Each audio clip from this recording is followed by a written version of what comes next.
வணக்கங்க. எல்லாரும் எப்படி இருக்கீங்க? இன்றைக்கி ரொம்ப சிம்பிளான ஒரு ரெசிபி தான் செய்ய போகிறேன்.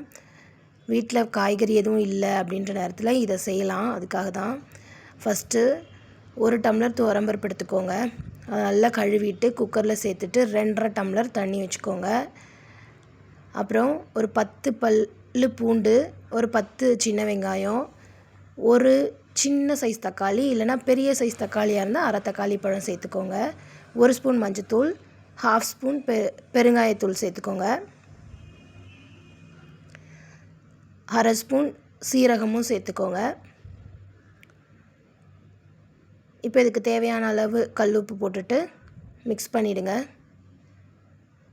மிக்ஸ் பண்ணிவிட்டு மூடி விசில் வச்சுடுங்க. ஒரு 3 விசில் வரணும்.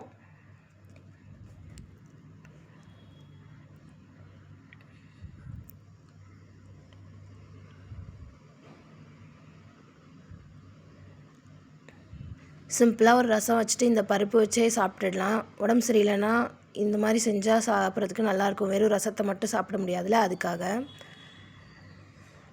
இப்போ இருக்கிற கேஸ் தட்டுப்பாட்டுக்கு இந்த மாதிரி சிம்பிள் சமையல் தான் கை கொடுக்கும்.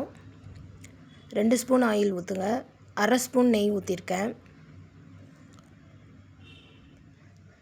எண்ணெய்லாம் காஞ்சதுக்கப்புறம் ஒரு 2 ஸ்பூன் குட்டி ஸ்பூன் அஞ்சரை பெட்டியில் வைப்போம் இல்லையா, அந்த ஸ்பூன் 2 ஸ்பூன் கடுகு, 1 ஸ்பூன் சீரகம் போட்டுட்டு அது பொரிஞ்சதுக்கப்புறம் ஒரு 4 காஞ்ச மிளகாய், உங்களுக்கு காரம் இன்னும் கொஞ்சம் வேணும் அப்படின்னா இன்னும் கொஞ்சம் கூட போட்டுக்கோங்க. அப்புறம் ஒரு 10 பல்லு பூண்டு நிறைய போட்டால் நல்லா டேஸ்ட்டாக இருக்குங்க. அதுக்காக தான். பூண்டை நல்லா இடிச்சிட்டு அதோட கருவேப்பிலையும் சேர்த்து போட்டுருங்க. கொஞ்சம் அது ஃப்ரை ஆகணும்.